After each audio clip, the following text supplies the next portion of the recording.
Well, the thing is, for me, I think, because I was diagnosed when I had 2 young kids at home, it was very much a case of, right, I've got this diagnosis, it's happened, and life is still happening at home as well. So I've got to get on with it. I've got no choice here. I came to see you on stage in Strictly Ballroom. Oh, bless you. And when it finished, I just looked at the person I was with, I went, my God, I don't know how you've just done that and not hypoed all the way through, or been hyper all the way through. It's why I started the channel. Hello everyone, welcome to T1 to No One. Just catching up and having a little chat, to be honest, reaching out to people in their homes that are suffering with lockdown, or just getting on with adding diabetes onto all of that. I'm just getting in touch with Sam Barnett, who apparently I met in Bunga Bunga during one of her friends' what party was it? It was a tap dance group night out. I remember coming up to someone and said that it's quite funny because the approach was because you'd watch stuff from Know Your Type. Yes, that's right. And I think that was one of the first times I've ever had someone come up to me and recognize me from Know Your Type. How are you getting on? How are you doing? Yeah, good, thank you. Not bad at all at the moment. Keeping myself occupied, I have to say. You said you've been doing some dance classes. I have, and actually this has been a real chance to find classes I never knew. Well, there's new classes sprung up out of lockdown. There seems to be a lot from people that are normally on stage. And I found myself learning the opening sequences of 42nd Street and all different musicals from London. With the tap springs at the start. Oh God, all sorts that I'd never have the opportunity to learn that sort of stuff at any other time. Have you got your you've got your tap shoes? I actually had to have mine, they're here. Had mine sent to me. I'm actually doing a class today. You should come join it. Okay. My friend Dharmesh Patel was doing a tap class, and he. Do you know what? He is somebody that I've been following on Instagram. So how long have you been diabetic for? I was diagnosed 17 and a half years ago. So it was actually a 30th birthday present. Ah, what a lovely present. Isn't it just? Yeah, unfortunately I got diagnosed with type 1 in the September, and then in the April I got diagnosed with celiac disease, because they often go together anyway. Oh my God, I'm so sorry. It wasn't a great year. They go together? Yeah, they do. Do you know what? I hadn't ever heard of that. I had to fight for the celiac diagnosis. Pediatrics diagnosed with type 1 are automatically tested for celiac. And because I wasn't paediatric, nobody thought to test me for celiac. Excuse my ignorance, and maybe other people that might be watching, is celiac, and how is it, how does one normally lead to the other? Right, so celiac disease is linked to type 1 because it's another autoimmune condition. Right. Basically what it is gluten. It's a gluten condition. So gluten destroys the villi in your stomach. That in turn leads to you not being able to absorb any nutrients or vitamins. So all you have to do to cure, well, not to cure it, but all you have to do is go on a gluten-free diet. There are no pills or anything. Yeah. The minute you start on a gluten-free diet, it takes about 6 months for your stomach to repair itself. But once it's repaired, it's fully functioning and normal. A lot of people look very malnourished if they've got celiac, and it's undiagnosed. A lot of older people get diagnosed because suddenly they've got osteoporosis and they're breaking bones because they haven't had calcium absorption. And you get the symptoms are a lot of very severe stomach pains. As a woman, I'd say it's like labour pains. I mean, it's really severe pains you get in your stomach. I've been on Dexcom now for about a year.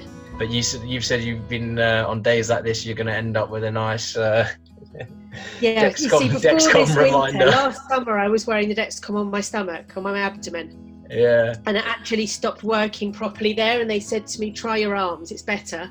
Yeah. Which has been fine up until the time at which I'm outside during the day with no sleeves on and it's sunny. Yeah. And I'm now thinking, when I take this off, it was going to leave a really nice mark. And you said you've got a son.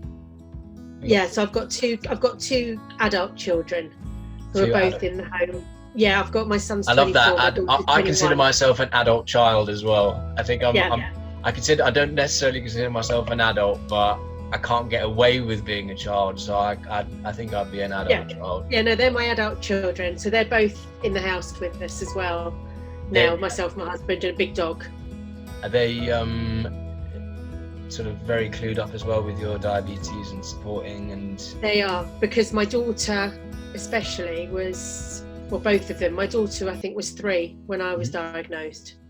So for her, when I first started doing all of the finger pricking and everything, I used to say to her, it's my Sleeping Beauty, because of the Sleeping Beauty story and pricking her finger. So they've been really supportive. They are very supportive. They're very dry with it as well, because I think that helps. Used to it. I think that so helps. With the Dexcom, they both know now when the Dexcom alarm goes off, because there's an alarm on my phone. Yeah, it's so loud. If I start going too low, the alarm goes off on the phone, and one of them, you just hear one of them shouting out, "Mum's dying," and that's it. Well, the thing is, for me, I think, because I was diagnosed when I had 2 young kids at home, it was very much a case of, right, got this diagnosis, it's happened, and life is still happening at home as well. So I've got to get on with it. I've got no choice here. I've got 2 kids to be well for, so I can't be ill, can't wallow. They've still got to get to school in the morning, still need to be fed, and everything else still needs to happen. So I've never really given myself the opportunity to be like, I think I was diagnosed on a Wednesday, and at that time I was doing dance classes on a Monday night. There was no way it was going to stop me from going to the class. For as much as I do a lot and I rush around a lot, I came to see you on stage in Strictly Ballroom. Oh, bless you. And when it finished, I just looked at the person I was with, I went, my God, I don't know how you've just done that and not hypoed all the way through, or been hyper all the way through. It's why I started the channel. It hadn't got in the way up until that point.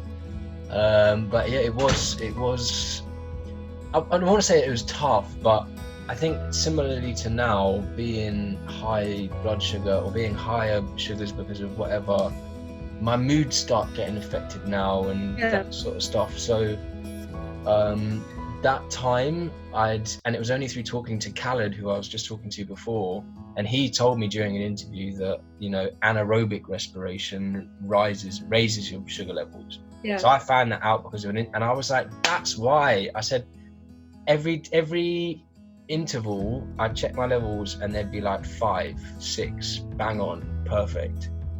And then I'd do the second act and it wasn't something in the second act, it was just the time it took for it to affect it. I'd end up every single show more or less with over 20. How have your levels been and stuff throughout all of this? They've actually been really good.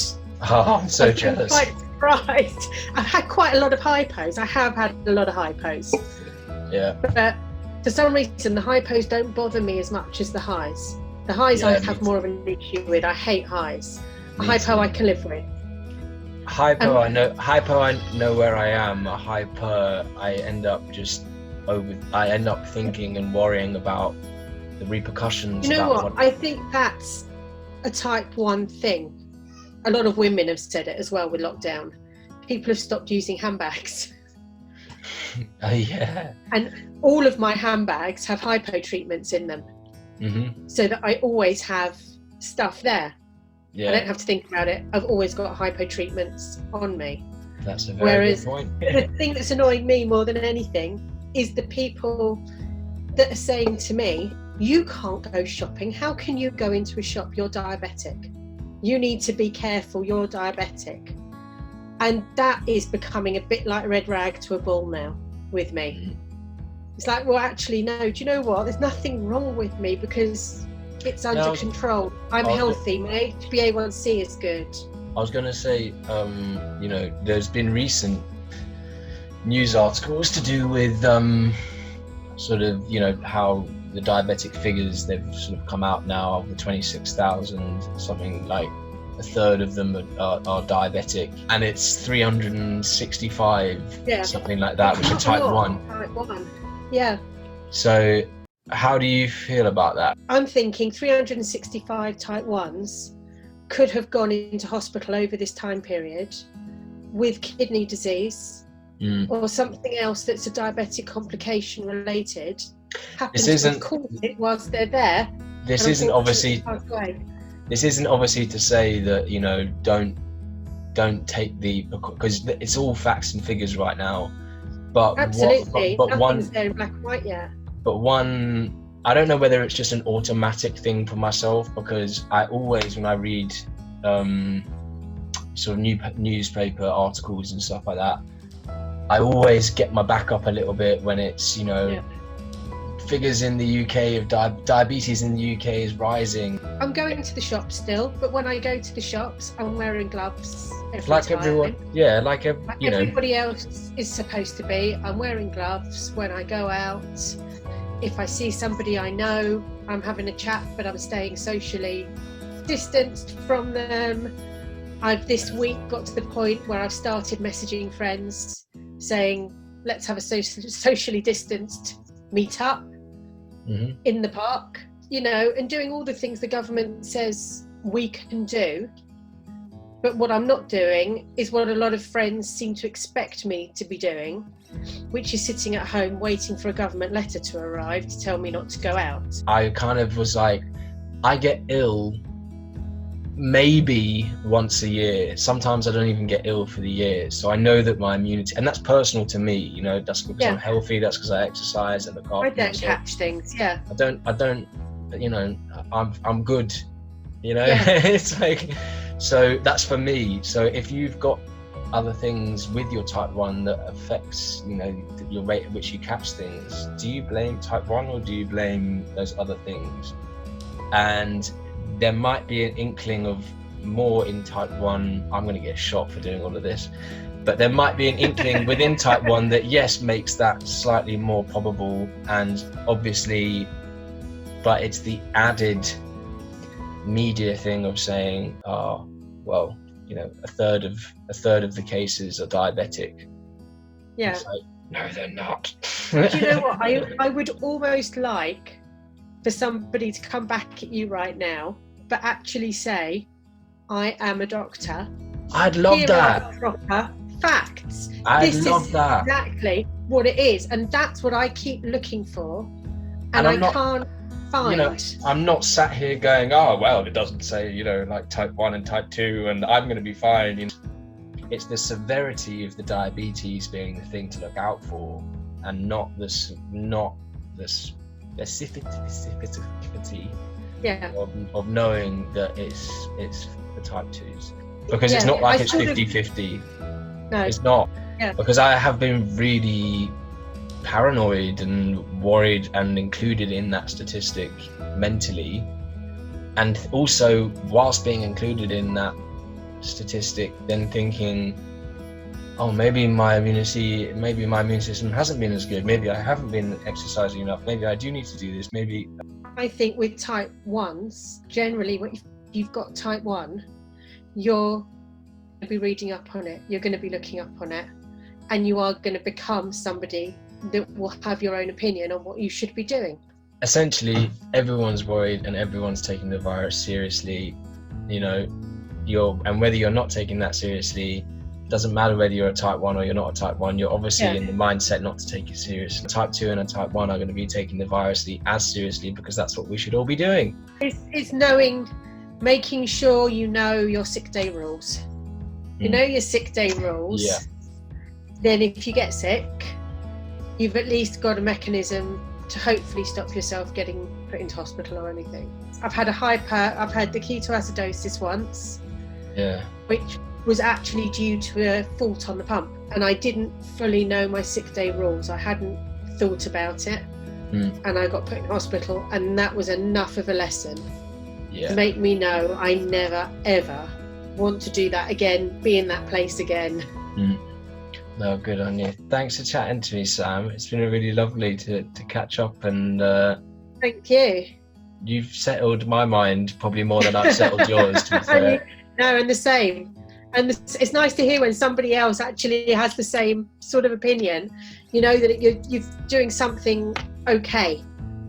It's all uncertain, so we can all just chat and be uncertain together, I guess. Yeah. Thanks for joining me, Sam. Lots of love. Thank you.